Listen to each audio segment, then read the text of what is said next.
So, after 4 hours of making this focaccia, naku, ang tagal pala talaga niya kailangan siya matagal yung proofing niya. Apat na tigti 30 minutes. Ang liit pala ng aking tray. Tignan nyo, oh. So, ang tagal niya maluto. Nabibake naman ako ng tinapay pero yung proofing niya is hindi ganito katagal. So, diniretso ko na ito aking focaccia. Ewan ko kung itatransfer ko ng wag na lang. Ito na lang siguro na tray. So, i-drizzle ko lang ng olive oil.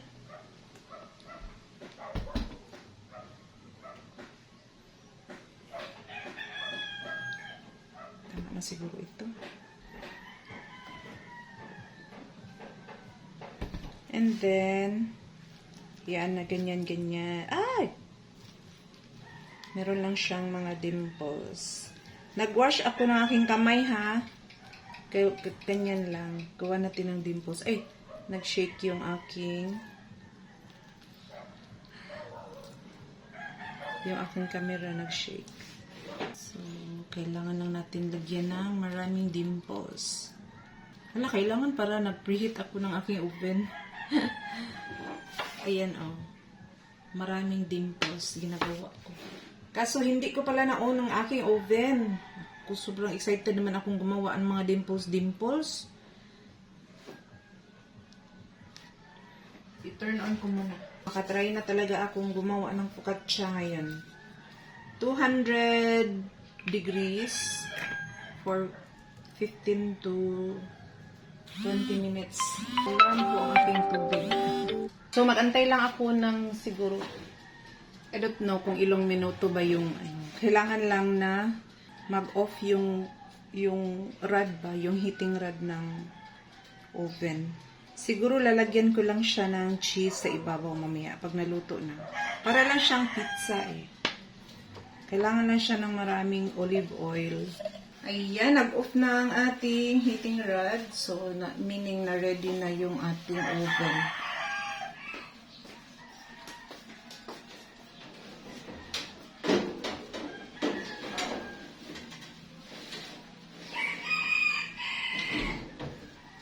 Ayan. So, 200 degrees and up and down na heat. Kinumpya ko lang po ito sa YouTube. Ayan, dito ko sinusulat sa mga notebooks yung mga magsta-study pa lang ako or itatry ko pa lang. So, kailangan ko maghintay ng 15 to 22 minutes. So, tansyahin ko lang at titignan ko lang kung nag-dark brown na yung kanyang kulay. Alisa na ako kasi yung anak ko na nag-OJT doon sa Liloan. Nawala ba naman yung kanyang susi ng motor? Hindi niya alam. Parang sabi niya baka daw naiwan sa U-box. Baka lang. So, sana ako doon para magdala ng duplicate. Naku. Yung anak ko na yun, twice na yan na nangyari na nawalan siya ng susi ng motor. Nung minsan, punta din siya sa isang resort, kinabukasan na nakita yung kanyang susi. I-turn over sa guard. So, pagka bukas na yon, pag kinabukasan, kinuha na niya dun. Malayo pa naman. No? Talagang, kanina inunahan na niya ako ng chat na, oo nga ma, ang tanga-tanga ko talaga. Kasi kung minsan nagrarant ako or pinapagalitan ko, ayan kasi, ganyan, hindi mo iningatan yung susi. Ayun, nangyayari na naman. Ewan ko, parang sabi niya, huwag na lang daw ako pumunta doon kasi nag-worry siya siguro hindi na siya kasi nasanay na umalis ako ng bahay mag-isa. Kailangan may kasama talaga ako. After nung aking mga anxiety attacks, ngayon medyo okay naman yung aking pakiramdam. Kaso lang kung minsan, kailangan ko ng kasama. Meron naman yung anak ko dito, yung bunso ko. Kaso sabi niya, si kuya na lang daw ang maghatid. And, na-conflict nga naman kasi yung aking focaccia ay kaninang umaga pa yun inumpisahan. And then, ngayon pa 3 o'clock, dapat nakasalang. So, yun na, nakasalang na yun. So, antayin mo na ako. And antayin ko rin si kuya. Kasi hindi ako sure kung anong oras darating yung aking eldest. Yung aking eldest ay may asawa na po, ay nagtrabaho siya. Kaso, mga 4 o'clock darating na siya dito. So, tapos na yung trabaho niya ng 4 o'clock. Yung aking anak na nag-UGT ay 5 o'clock. And meron sanang ako isang anak na pwede rin pumunta doon. Kaso, 5 o'clock pa rin yung off ng kanyang klase. So, parang naisipan niya na alis na lang siya at mag-commute. Kaso, ang worry ko naman, baka nakita yung susi ng iba. Ano naman, di ba? Minsan, hindi natin alam na minsan yung ibang tao hindi honest. Baka nakita yun doon sa tapos iiwan niya yung motor doon sa kanyang pinagtatrabahuan. Siguro advance lang yung iniisip ko. Baka naman hindi, no? Hindi ibigay. Pero na-worry lang ako kasi nga, pag nawala yung motor, wala tayong pambili. Kailangan nga namin ng isang motor para sa asawa ko kasi yung dalawang anak ko ay gamit nila yung dalawang motor. Yung asawa ko, kukunin na nila after nila ng trabaho at klase. Salitan sila na kukunin nila yung papa nila sa work. May bike naman yung papa nila kaso nga yung lugar namin ay maraming aakyatin, yung pang paslop, ganyan yung road. So may mga road na mataas yung kailangang akyatin na bike and nakakahingal yun. May hika kasi yung aking asawa kaya kailangan nila na sunduin dun sa mga parts na mataas yung yung lupa. ewan ko paano i-explain. Basta yung ganyan yung pabundok na yung kalsada. Yun. So, ayun lang. Antayin natin maluto ang ating focaccia na first time natin ginawa. Gumamit lang ako ng 3rd class na flour dito sa aking focaccia. Pag gawa ako ng tinapay, 3rd class flour lang talaga yung ginagamit ko. Kuminsan, yung all-purpose flour.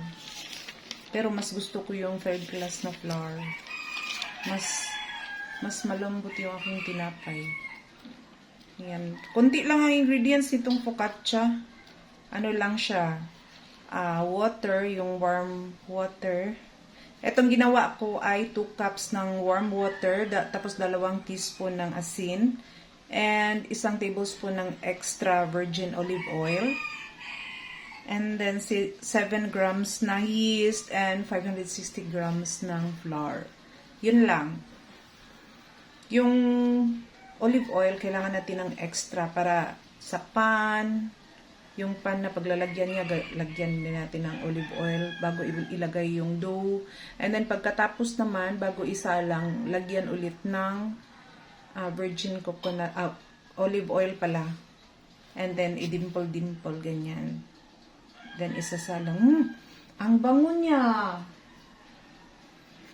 Ano pa lang? 5 minutes pa lang siya nakasalang. Pero ang bango niya. Kain muna tayo ng bahaw na kanin tsaka tuyo. Habang hinihintay natin maluto yung ating focaccia bread. Nagutom yung baker. Wala pa eh. Nag-antay na dito yung aking anak. Naluto na ba daw?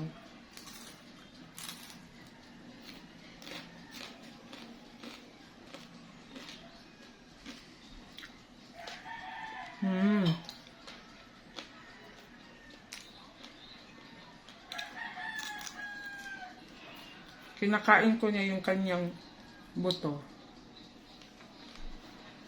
Maliliit naman ang buto.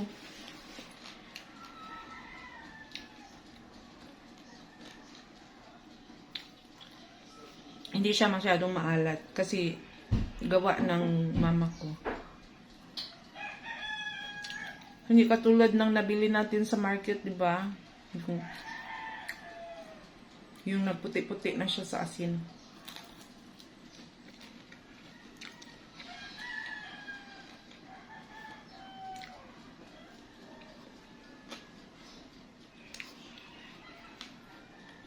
Yung focaccia bread natin ay hindi kasi ini-need, kaya matagal yung kanyang resting time.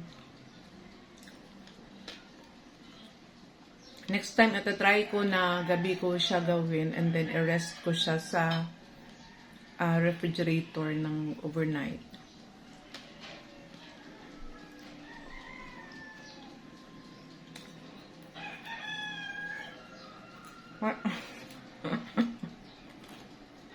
Matigas nga lang.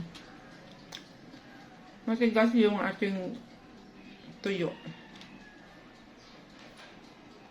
Tapos pinipirito pa.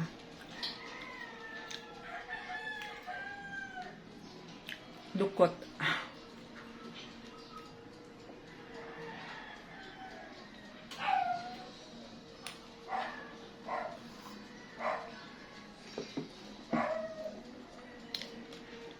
Ayun, tama na yun.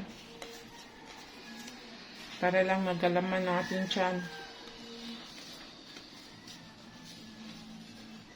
Ganito ako kumakain. Kumain ako ng 5 beses sa isang araw.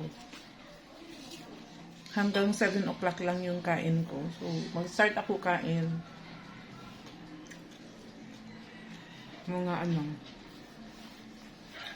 6:30 or 7 o'clock. Depende kung anong oras ako gigising. Inom muna ako ng tubig, na regular lang na tubig. And then, kain ako after 30 minutes. Then, pagka 9 or 10 o'clock, kain na ulit ako ng konti. And then, 12 o'clock, kain ulit ng konti. Pakunti-kunti yung aking kain. And then, walang soft drinks. Dati pa naman ako walang soft drinks. Pero dati kumakain ako ng mga mangga, maasim, nagkakape din ako. Kaya siguro nagkaroon ako ng hyperacidity and then anxiety. Ito na po ang ating focaccia bread. So, nagdagdag lang ako ng 3 minutes sa kanyang baking time kasi gusto ko yung ganitong brown. Nakukulangan kasi ako sa brown ng kanyang top kanina. And titikman natin. Ito mainit. Para pala siyang para siyang tabla.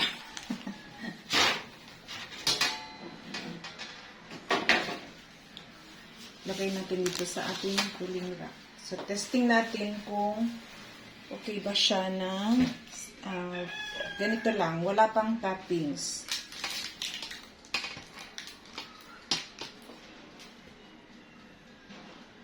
Against the light kasi doon. So, takpan ko na rin. Totoo pala talaga na para siyang meron siyang sound na parang matigas kapag nag-slice ka na. Kapag is-blinize mo. Pag okay naman, lagyan ko ng cheese. Meron ako dito cheese. Wala akong parmesan kaya ito na lang black. Pero titikman ko muna. Ang init.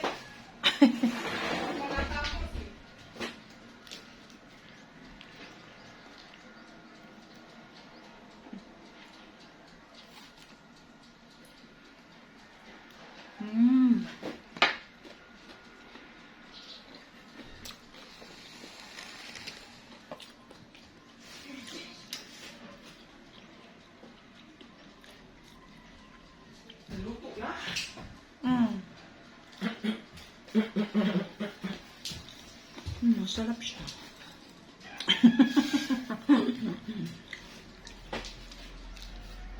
Shish! Dami na. Tabang ra siya, tabang. Uy, unsang nainom ng timpla. Hindi siya matamis. Kasi nga, wala siyang sugar. Ay, meron sugar, pero Maliit lang. konti lang. Isang tablespoon lang ang sugar na nilagay.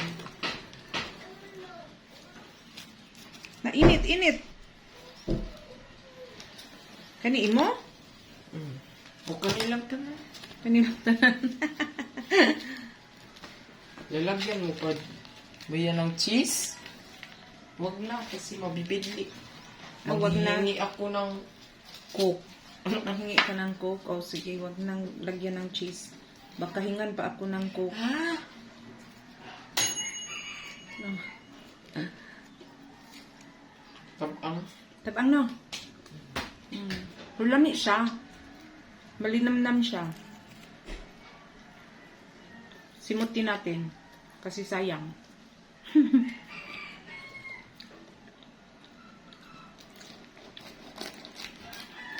Yung iba, pinalamanan nila ng cheese dito sa gitna. Pero ako itry kong lagyan ng cheese dito sa one side lang.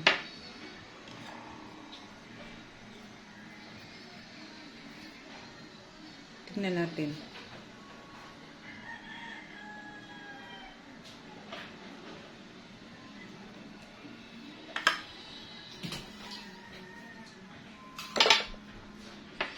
Ayan.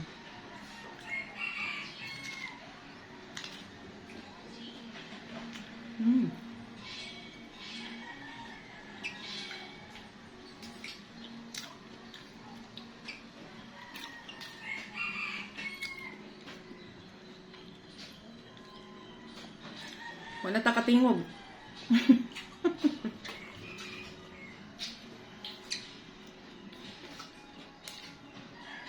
Okay din lang kung may cheese. Pero mas bet ko na wala.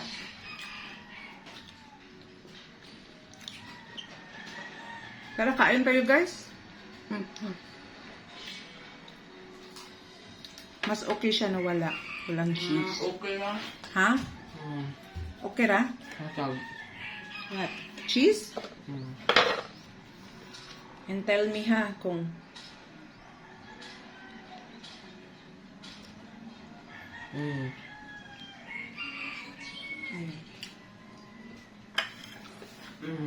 tell me kung asay mas lamian ka ang na cheese or walay cheese. Okay. Ha? Okay. Yung may cheese pala ang gusto ng anak ko. So, it really depends upon the person. Bye! Yun lang aking vlog for today. Thank you so much for watching.